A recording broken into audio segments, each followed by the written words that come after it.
Friends, लर्नवन के Excel में अब हम फार्मूला के अंदर परसेंटेज चेंज कैलकुलेट करना देखते हैं। सो यहाँ पर मेरे पास एक एक्सेल शीट है जिसमें मुझे percentage change of profit calculate करना है पर मंथ के हिसाब से। यानी कि मुझे देखना है कि मेरे इस मंथ में या मेरे करंट मंथ में कितना परसेंटेज चेंज हुआ। सो जनवरी के लिए देखा जाए तो कुछ परसेंटेज चेंज नहीं होगा क्योंकि वो है 30, तो यहाँ पर कोई परसेंट चेंज नहीं।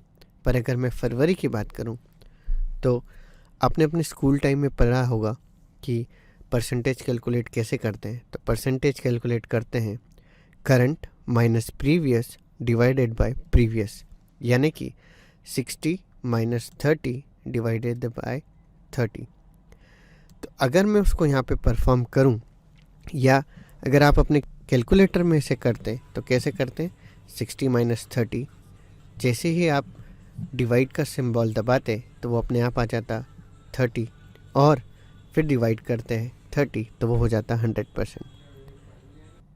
सो अगर इसी को हम यहाँ एक्सेल में अप्लाई करें तो मैं फार्मूला लिखता हूँ इक्वल टू, इस वैल्यू में से मुझे माइनस करना है इस वैल्यू को और फिर मुझे उसे डिवाइड कर देना है बाय इस वैल्यू को।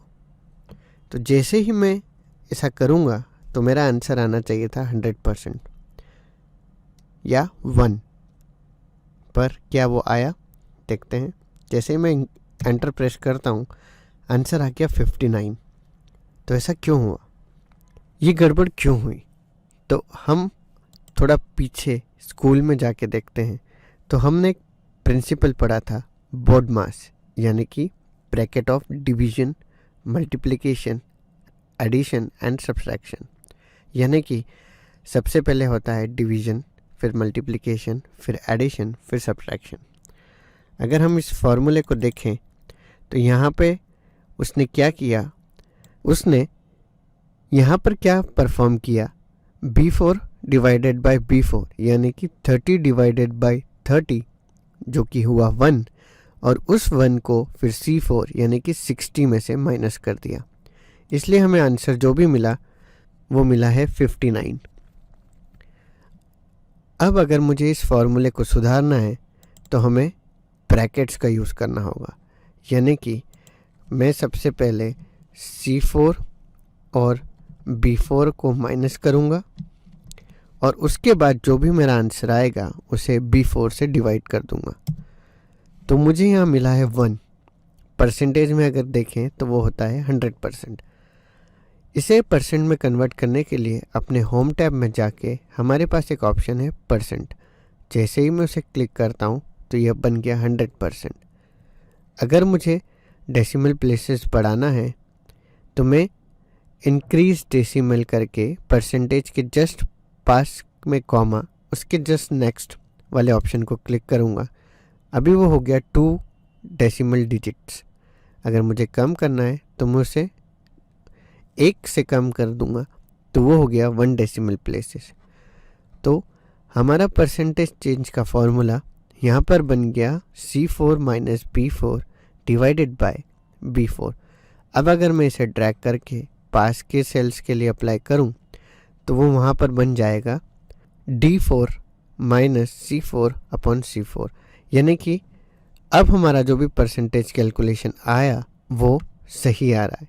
कुछ वैल्यूज़ माइनस में चले गई, यानी कि उस वक्त हमें कुछ भी प्रॉफिट नहीं हुआ है। हमारे पास कुछ वैल्यू माइनस परसेंटेज में आई जो कि सही नहीं है। अब अगर हम देखें इस फॉर्मूले के अंदर, तो यहाँ पर हमेशा याद रखिए कि क्लोजिंग और ओपनिंग ब्रैकेट का नंबर सेम होना चाहिए।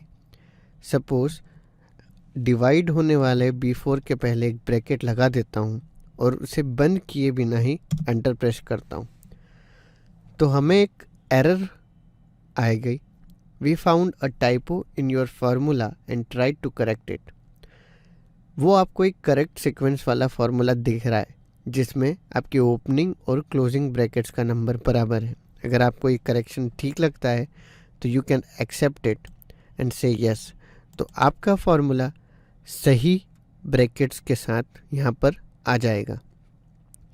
सो जब कभी भी आप इस तरह के कैलकुलेशंस परफॉर्म कर रहे हैं तो याद रखिए कि आपके opening number of brackets is equal to आपके क्लोजिंग नंबर ऑफ ब्रैकेट्स होना चाहिए।